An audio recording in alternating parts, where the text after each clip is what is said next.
Senate subcommittee will be grilling former executives of Washington Mutual about what brought down one of the nation's biggest home lenders. Well, to talk with us about that is Alex Pollock.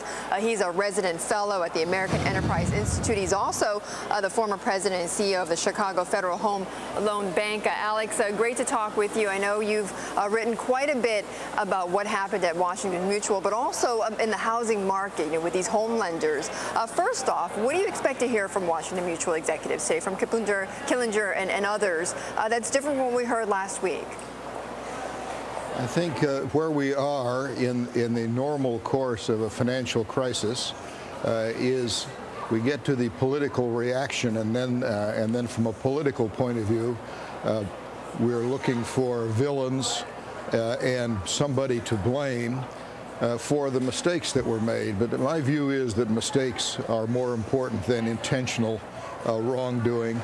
And we're going to find out that when you're in the midst of a bubble and everything is going up and profits look like they're high and loans look like they're performing well, it's easy to get sucked into making mistakes which you later regret, but aren't that clear at the time. But at WaMu, though, Alex, was it mistakes or was it intentional misdoings there?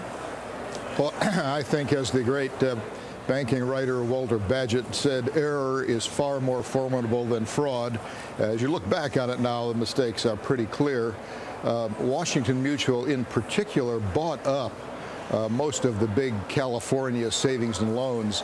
It therefore bought into the California huge housing bubble, as it turns out. Right. And it could not have escaped the collapse of that bubble, and it made a lot of risky loans into California and elsewhere. There's no doubt about that, which then had very high rates of default. But they didn't set out, you can be assured, to wreck their own company. No, I mean, obviously at the time the California business looked great until it turned against them, but perhaps, like you said, that was their misfortune for being so focused on that one housing market. But Alex, I know you've written a bit about sort of this mentality that when one person or one bank bets on something, then others go along with it. I'm talking about, let's say, option ARMs that a lot of people, a lot of these banks got into. I mean, WaMu essentially is a symbol of that, right? I mean, they got into it because others were, and eventually they all blew up. Option adjustable rate mortgages, I think you're right to say, could serve as a symbol of the whole bubble. Now here's a loan, and Washington Mutual was a big lender of these so-called option ARMs.